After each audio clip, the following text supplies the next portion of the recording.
All right, welcome one and all to the Off the Rails Sports Podcast. We are live in Las Vegas, and wow, what a Taco Tuesday it was. There's quite a bit going on in the world of sports. Let's start with the biggest story coming out of the NFL.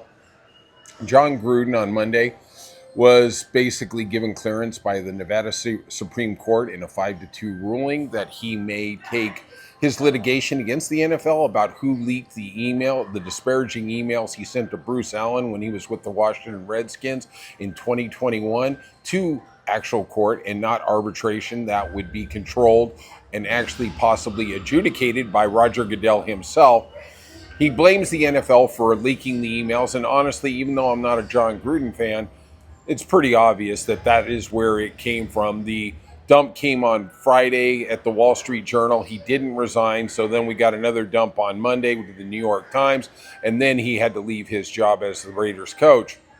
I'm not defending the emails in any way, shape, or form, but it did change the entire season. You know, when he's not there as their coach, they have a lot to, it changes everything that goes on in the NFL. And he actually talked about that on Tuesday. He says that he wants justice and that the league's actions disrupted the entire NFL year. And I totally agree with him. The NFL has announced that they will petition for the Nevada Supreme Court to rehear that. I think that is a very, very long shot because it was a 5-2 ruling. If it was 4-3, I think there might have been a chance, but I think at 5-2, I don't think you're going to see it. Trust me, after this, the NFL is going to go to the U.S. Supreme Court to see if they can reverse the rulings. We will see if they hear the case. That could be another year down the road. I wonder what this is going to do. John Gruden says he wants justice. What he wants to do is coach. He says he once again on Tuesday said his dream would be to coach in the SEC. I do not see that as being viable, politically viable. I see there is a chance that he could be a college coach outside the Power Four conferences, but the emails were just too disparaging. Is it possible he could get a job in the NFL? I just don't see any team taking the heat. Immediately there's going to be protesters from minority groups, LGBTQ. I mean, everybody is going to be knocking on the door about what this gentleman, well, I'm not even going to call him a gentleman, what John Gruden wrote in those emails. That was a pretty big thing, right? All right. So we're going to see what happens there, and let's go with it. All right. Let's talk about the world of baseball. Seattle Mariners beat the Baltimore Orioles 1-0. Kirby was amazing. 7 innings, 3 hits. Just shut down the Baltimore Orioles. They are just, what a wasted year it is for that franchise. Cleveland beat Miami 4-3. Jose Ramirez became Cleveland's all-time leader in multi-home run games. It was his 27th, passing the great Jim Thome and Albert Bell. I can't even use the word great. He was a great hitter, but I think he was less than a great human being. But, the Hall of Fame is made of plenty of people who weren't great humans. Cincinnati 6, Philadelphia 1. Brady Singer got 6 shutout innings. Impressive, especially with Philadelphia coming off that sweep of Texas. They were red hot. Yankees 9-1 over the Minnesota Twins. Judge had a home run. Stanton 4 for 5 home run. Maybe he's starting to heat up as the playoffs get closer. Toronto 5-1 over the Chicago Cubs. Blue Jays reach 70 wins. They are having an incredibly impressive year. Let's get to the New York Mets, 13, Atlanta 5. Alonso had 2 home runs to pass Darryl Strawberry as the all-time Mets leader. I didn't understand, I just saw yesterday, that he actually has an opt-out after the end of this year. I wonder if we're going to play that same song and dance that we did last year with the free agency. Well, nobody wants you. Well, you can come back, whatever. Kansas City 8, Washington 5.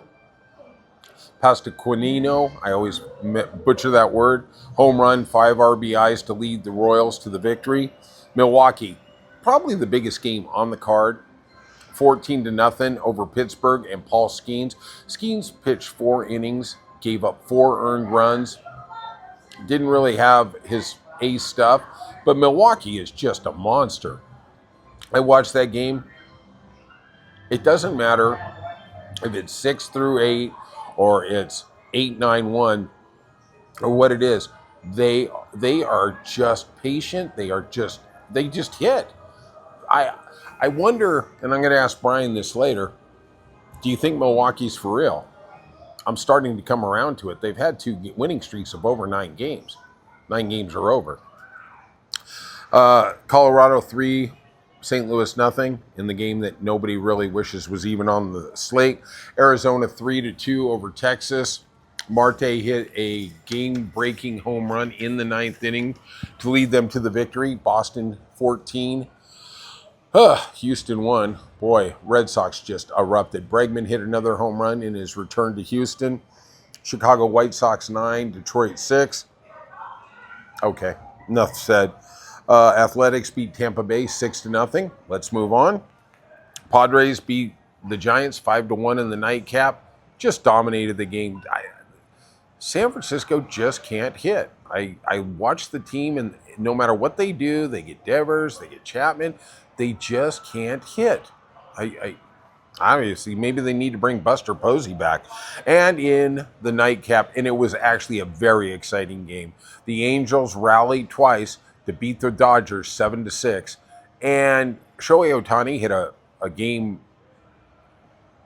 hit a home run in the 9th inning to give the Dodgers the lead. He also hit into a triple play in the 5th inning. It was 2 runners on with no outs, and he hit a scorcher to the shortstop, and he stepped on second and threw to first, and boy, just what it was. Joe Odell hit the game-winning hit in the 11th inning for the victory for the Halos. All right, that's it today for Off the Rails Sports Podcast. If you could, hit that like and subscribe. It always means a lot to us, and we'll see you soon on Off the Rails Sports Podcast.